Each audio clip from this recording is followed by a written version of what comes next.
This next story is not the most important story, but it's the epitome of the petulant child that is the president of the United States. There's this tradition, and you know I don't care about tradition for the sake of tradition. There's a tradition where for the last 40 years, presidents will come back to the White House uh, during the next administration, and their portrait will be unveiled by the then president. NBC News is now reporting that Donald Trump is refusing to do this for Barack Obama.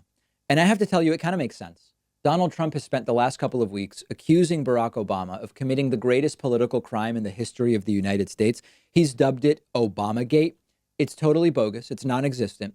But when you accuse a former president of a crime, you're probably not also going to then invite them to the White House to unveil a painting of them. Now, I don't care at all about formalities. I don't care about faux bipartisanship. But this is one of those things where you just expect presidents will act in a certain way. Here is Barack Obama welcoming George W. Bush to the White House for his portrait unveiling. And I'm not normalizing Bush. I'm not rehabilitating Bush. The Iraq War was a disaster. But they were able to be in the same room with each other, Obama and Bush. Similarly, here's George W. Bush welcoming Bill Clinton back to the White House for the unveiling of his portrait. And again, I don't care about these ceremonies in a concrete sense. I recognize the signal it sends that, listen, Republicans and Democrats, this is about elites versus the non-elites. It's about neoliberals and non-neoliberals. Like, I get it. I understand that. This is not about ceremony because Trump is not saying, let's do away with this pointless waste of time. We're in a time of crisis. A party about a portrait is in bad taste. That's not what Trump is doing. If he were doing that, I might actually respect him for doing it. Trump just hates Obama. Trump is threatened by Obama. Trump has spent much of his presidency trying to either undo everything Barack Obama did or take credit for the things Obama did that he likes and wants to be praised for. And he has publicly accused Barack Obama of being a criminal. So this is a farce. This is not about breaking with tradition. It's about being a global laughingstock. This is about Trump being the ultimate triggerable snowflake while he pretends to be the ultimate alpha male. And this is also about hypocrisy because Republicans have claimed for decades they are all about tradition. They are about doing the things the way that we used to do them. They are about returning to this vaguely described prior way of life that they love, whether it's about norms and conventions and tone or all of this other BS. It does very little to help people who are struggling to feed their families, there's no doubt. But here's just a stupid opportunity to do it. Just do the tradition, do the tone that you claim to love. But no, instead, Trump is publicly accusing Barack Obama of the worst political crime in the history of the United States, despite being unable to actually name what that crime is, because there was no such crime.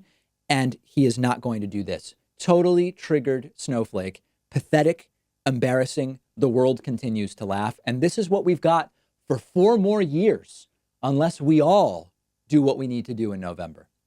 Let me know what you think. I'm on Twitter at @dpakman. We will take a quick break. Remember, Monday, Memorial Day, 1-day membership special, huge membership special, beautiful membership special, historic membership special. Get on my newsletter at davidpakman.com. You'll get an email from me on Monday with instructions on how to take advantage of this 1-day discount. Privacy.com is one of our sponsors, and they're giving you $5 just for using their free service at privacy.com/Pakman. Privacy is a service I've been using for a while now. I love it. It saves me a bunch of headaches. It's completely free, and it's very quick to set up. And here's how it works.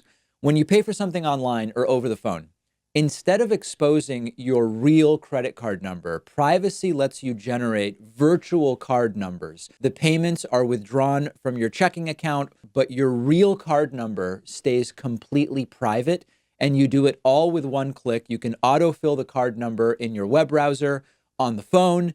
You can create 12 virtual cards a month. You can set spending limits, freeze them, delete them whenever you want. I especially love it for free trials where you need to give a credit card number because I can destroy the virtual card number as soon as I give it to the company, and I know I won't be charged in the future. If you're ordering food over the phone, why do I need to give a restaurant my real card number if I don't have to? Companies don't have to know who you are. Your real credit card number is protected from the data breaches that happen, unfortunately, more often than we would like, and it's completely free. They do have a paid version with different tiers where you can create more virtual credit card numbers per month, cashback rewards, extra security features. But go ahead and sign up for the free service. It's a no-brainer. Companies can't charge you unexpectedly. You're protected from identity theft. It costs you nothing. And Privacy is giving you $5 to spend just for signing up when you go to privacy.com/Pakman.